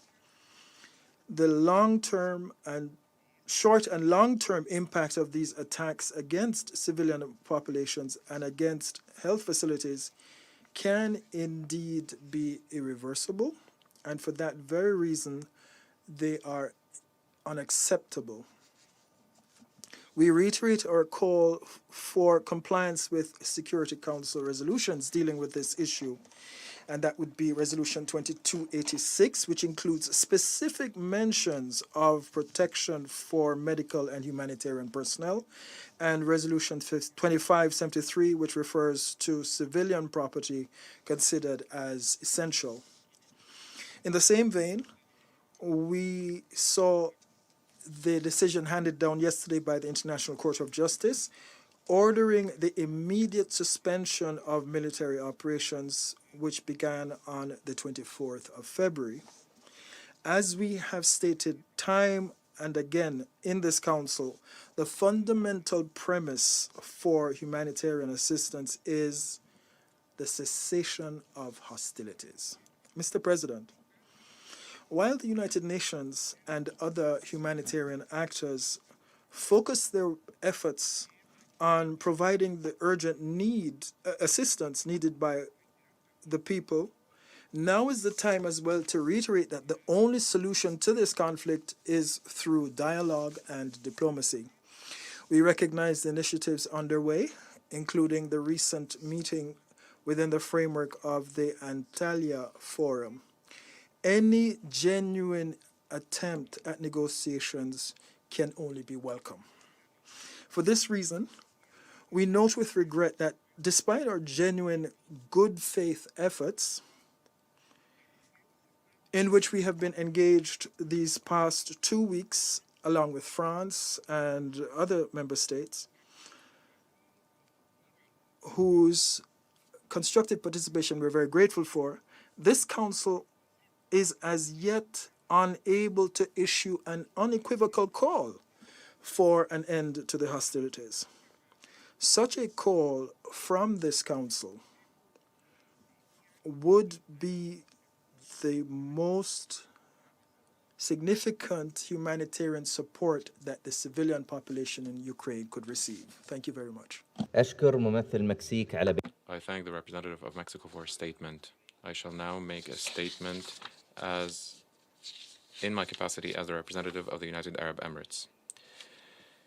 I would like to thank Ms. Rosemary DiCarlo, Mr. Rauf Mazu, and Dr. Tedros Ghebreyesus for their valuable briefings. What we have heard today reflects the serious deterioration of the humanitarian situation as a result of the conflict in Ukraine. The number of refugees is increasing at an alarming rate. Civilians throughout Ukraine continue to suffer due to the obstacles hindering the delivery of humanitarian assistance, such as food, medical equipment, and other basic needs. At the same time, damage to civilian infrastructure continues to worsen the humanitarian situation in major Ukrainian cities such as Mariupol. In this context, my country would like to focus on 4 main points. First, we remain hopeful about the ongoing negotiations between the Russian Federation and Ukraine. We hope that these negotiations will pave the way for calm to allow humanitarian organizations to carry out their role and meet the needs of civilians. There is an urgent need to take concrete steps aimed at de-escalating the situation on the ground and building trust between the parties.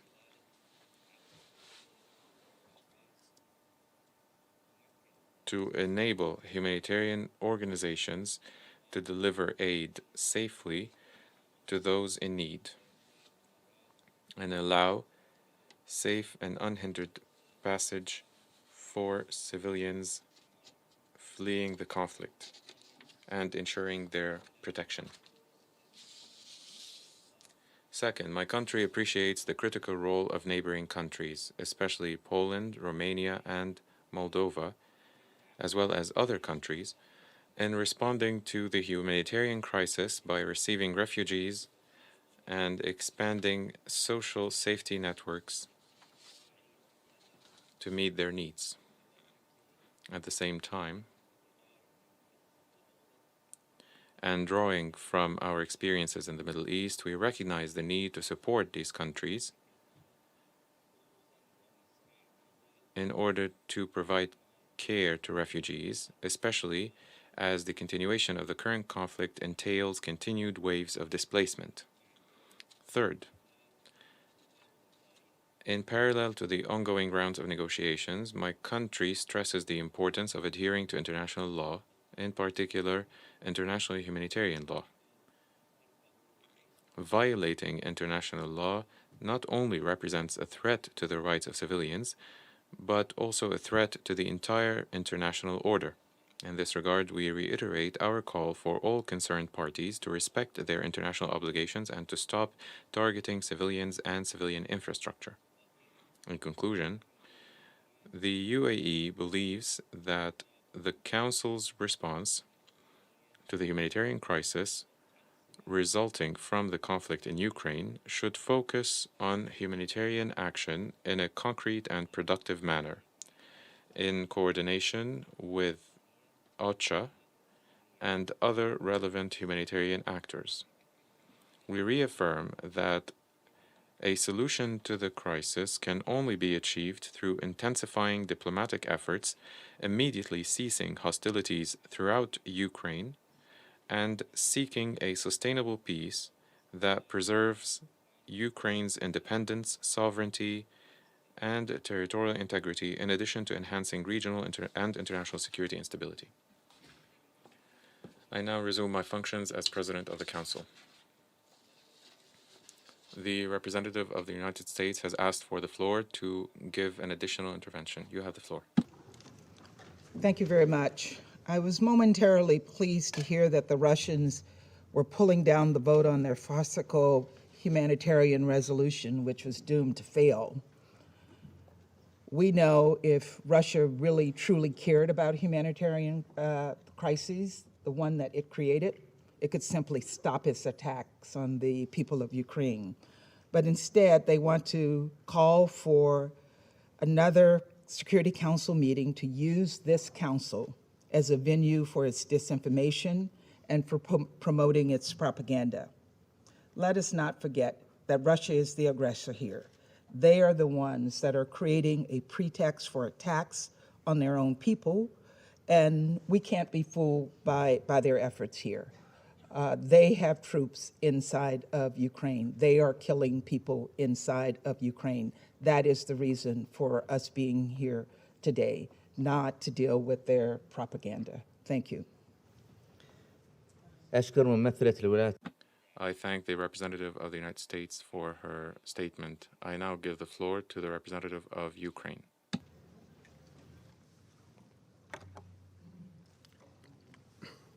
Mr. President, distinguished members of the Security Council, Madam Under Secretary General Di Carlo, Director General, Assistant High Commissioner, I also recognize the representative of the aggressor state present here in the permanent seat of the Soviet Union. Let me begin with a quote. "The operation is developing successfully and in strict accordance with plans that have been previously approved." End of quote. Said by Putin yesterday, 3 weeks after the unprovoked and unjustified Russian invasion of Ukraine started. Over these weeks, the international community was wrestled with the question, why? Why has the Russian Federation decided to cosplay the Nazi Third Reich by attacking the peaceful neighboring state and plunging the region into war? What are the reasons and what is the plan? And yesterday we got the answer. Killing Ukrainian children, 108 innocent souls so far. Let me quote again. Success in the strict accordance with the plans approved previously, according to Putin. Children are deliberate target, given yesterday's bombardment of the Mariupol Drama Theater, a shelter for hundreds of local residents, mostly women and children. Despite the big signs, children painted on the road on both sides of the building being clearly visible, Russian pilots dropped an aerial bomb. The building was fully damaged, but the shelter fortunately withstood. It did not turn into one of more mass graves, as Putin's plan probably envisaged, previously approved. Of course, Putin's plan does not limit murders to children only. All civilian Ukrainians and foreign citizens are under threat. The Office of the High Commissioner for Human Rights recorded 726 confirmed cases of killing of civilians, while believing that the real figures are considerably higher. And they are indeed. Just yesterday in the city of Chernihiv, 53 civilian residents were killed by Russian bombs and shells. On the same day, in Merefa, Kharkiv region, 21 people were killed following Russian shelling that destroyed the local school and residential buildings. The plan is also to raze Ukrainian cities to the ground: Kharkiv, Sumy, Volnovakha, Akhtirka, Izium, and Mariupol. Pain for Ukraine and the entire world, and an eternal shame for Russia. Almost 2,400 confirmed victims among the civilian population. 90% of the city's infrastructure has been destroyed. Russian troops seized one of the hospitals, gathered 400 civilians there, and used the building as a military position, hiding behind civilians as a human shield. Let me quote, "The sufferings of Mariupol must not become the future of Ukraine," end of quote, said by Peter Maurer, the ICRC president, who is currently in Ukraine. The plan of Putin is to violate the agreements on ceasefire and safe passage for the civilian population from the temporarily occupied territories. Yesterday, Russian troops shelled a convoy of civilian vehicles headed from Mariupol to Zaporizhzhia. 5 people were killed, many injured, including children. And the plan is previously approved: to terrorize local residents who remain in the territories seized by Russian troops. Small villages where the Russian soldiers stay suffer the most. Russians break into houses, throw people out into the streets, take their food. Eyewitness reports of tortures, abductions of local officials, and even extrajudicial killings come from across the occupied territories. Enforcing Ukrainians to flee their homes as refugees has also been a part of this Barbarossa-style plan. Almost 3.2 million refugees have left Ukraine so far. Against the backdrop of the increasingly aggravated humanitarian situation, Russia has dared to table a draft humanitarian resolution of the Security Council. An appeal by a serial killer to the UN members to co-sponsor this most egregious hypocrisy is outrageous. They may like to think twice if they want before they dive into the blood of children and adults executed by the Russian military in Ukraine. And let me quote St. Patrick in this regard: "Never trust a dog to watch your food."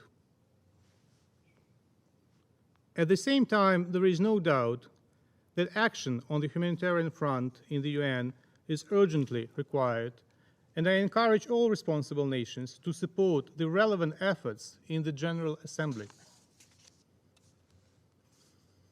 I also encourage all to join the group of Friends of Accountability following the aggression against Ukraine, co-founded by Albania, Colombia, Denmark, the Marshall Islands, the Netherlands, and Ukraine.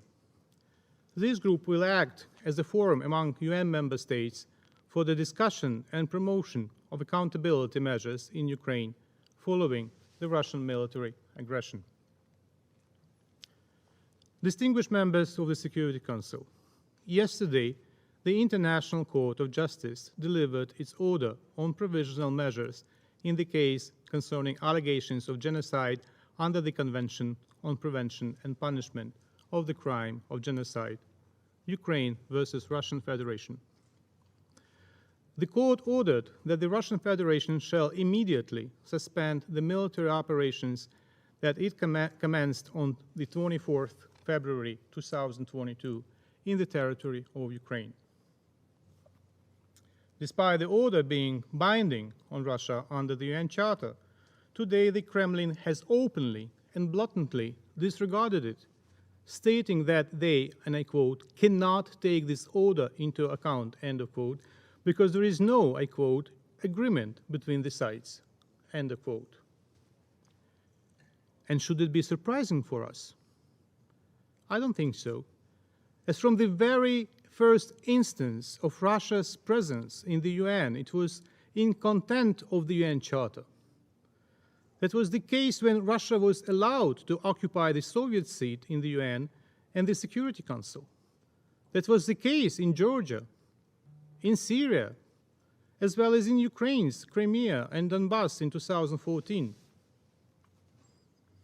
I encourage the Security Council members to exercise their duties envisaged by the Article 94.2 of the UN Charter to make recommendations or decide upon measures to be taken in the case of Russia's failure to comply with the obligations incumbent upon it under the judgment rendered by the court. Mr. President, perpetration-induced traumatic stress, although known as PITS, is a form of post-traumatic stress disorder. Its symptoms are caused by being an active participant in causing trauma.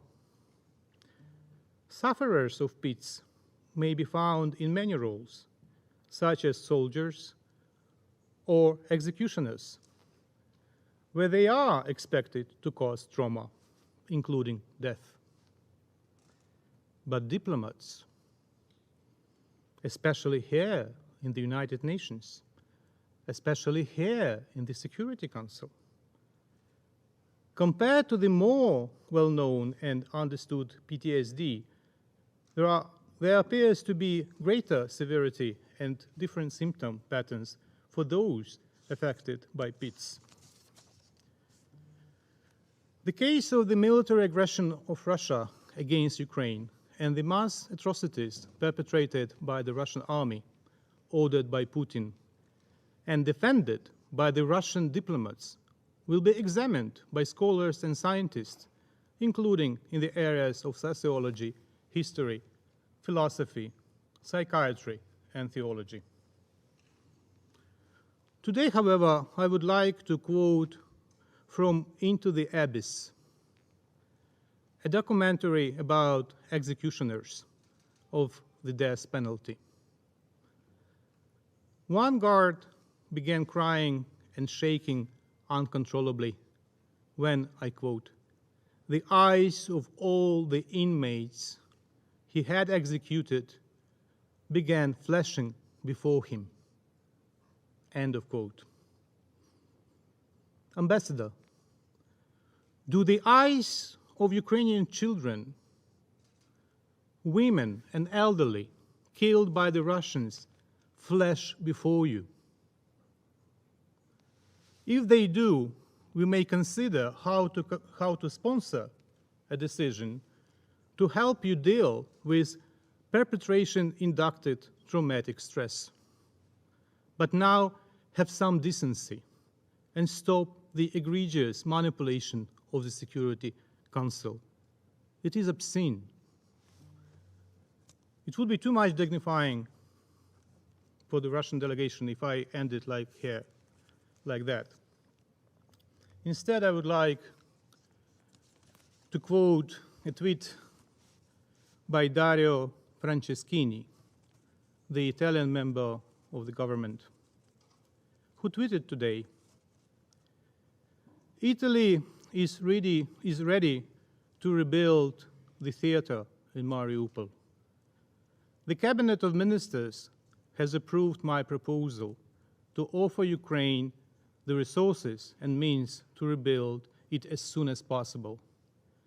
Theaters of all countries belong to the whole humanity, end of quote. And I thank you. I thank the representative of Ukraine for his statement and give the floor to the representative of Poland. Mr. President, distinguished members of Security Council, I would like to thank Undersecretary General and the briefers for their important interventions today. And I shall start by paying tribute to the fearless Ukrainian soldiers and civilians alike who defend their homeland, freedom, and the UN Charter. They fight also for those who were forced to flee. I should also express gratitude to the work done by the UN OCHA, UNHCR, WHO, and its partners for maintaining their presence across Ukraine and continuing to deliver the assistance. Excellencies, the Security Council has gathered here today to discuss the fastest growing humanitarian and refugee crisis since the Second World War, the consequence of the Russian aggression on Ukraine. In light of this, I would like to stress the following points. Firstly, this is 100% a war of choice, and the methods of waging it is also the matter of choice. It is Russia that decided to refer to brutal force, indiscriminate weapons, as well as brutal siege tactics. Now they go as far as targeting journalists and kidnapping mayors of Ukrainian cities. In other words, the aggressor decided to change the nature of this conflict. It is a clear manifestation that Russia deliberately chose to create a humanitarian catastrophe in Ukraine and bluntly disregards all the principles of international humanitarian law. And this should worry us all. Actually, disregarding the international law has been a pattern that Russia pursued in Syria and other places. To underpin this approach, earlier today the Kremlin has rejected an order by the International Court of Justice and the United Nations highest court to cease its attack on Ukraine. Secondly, without resolving the dire humanitarian situation, there will be no peace. Therefore, we urge Russia to change its military modus operandi and allow full and unimpeded humanitarian access and relief to those in need. The safe passage of civilians from different cities affected by the conflict must be allowed. Take the situation in Mariupol, where still around 350,000 residents remain trapped in the city as food, water, and medicines continue to dry up. These people require urgent humanitarian assistance and are exposed to safety and security risks. Therefore, we call for immediate ceasefire and humanitarian access to most affected areas. Thirdly, the humanitarian consequences of the ongoing war are not limited to Ukrainians in their own home territory. Those who had fled remain affected too. Already more than 3 million were forced to leave Ukraine as a result of Russia's military aggression. We have already reached the number of over 1.9 million people who crossed our border since February 24th. Most of them found a shelter in Poland. We have registered already 170 nationalities on our border. That means it considers us all, and we are all the victims of this aggression. Excellencies, as a neighbor and close friend of Ukraine, we see firsthand the dramatic humanitarian consequences of this war. Every day on the Polish-Ukrainian border, we are witnessing a growing number of people who cross the border severely traumatized. We believe that the involvement of UN bodies and agencies experienced in dealing with this kind of needs, together with the continued efforts of the Polish authorities, will bring rapid and appropriate solution. In the spirit of solidarity, Poland will continue to admit and provide shelter, food, healthcare, and safety to every person in need, regardless of their nationality, race, or religion's creed. Aside from the institutional care, thousands of Polish people are organizing in a bottom-up way, showing the solidarity with Ukraine, opening their homes to refugees, and volunteering at reception centers. Excellencies, as I'm delivering this speech, Poland's president's spouse, Agata Kornhauser-Duda, is building up an international coalition of first ladies and highnesses and all the peoples of goodwill to effectively protect those in vulnerable situations, namely women, children, elderly persons, and persons with disabilities, many of them with post-traumatic disorder.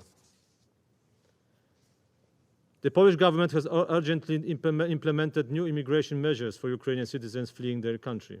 The new law that took effect on Monday legalizes the stay of citizens of Ukraine in order to enable them to take up employment and provide them with healthcare, education, and accommodation in Poland. It also offers temporary financial help to Polish citizens who welcomed refugees in their homes. Ukrainian citizens may apply for one-time subsidy to answer their basic needs. The government will allocate funds for schooling of Ukrainian students. Every Ukrainian citizen fleeing the war has been guaranteed the access to the public healthcare system in the same way as Polish citizens have. We will continue to provide assistance to Ukrainian citizens fleeing the horrors of war brought on them by Russia. And I can tell you already we got 45,000 of pupils subscribed to Polish schools from Ukraine. But we and the other countries of the region, which I see the ambassadors here in the room, we all need urgently an assistance of international assistance in these good deeds. Excellencies, today Ukraine pays a high price for defending its independence, territorial integrity and democracy and UN Charter. The determination and courage of Ukrainian people inspires the world. We cannot fail them. It is crucial to show our solidarity with Ukraine and its people by acting now, and I thank you. I thank the representative of Poland for his statement. There are no more names on my list of speakers. The meeting is adjourned.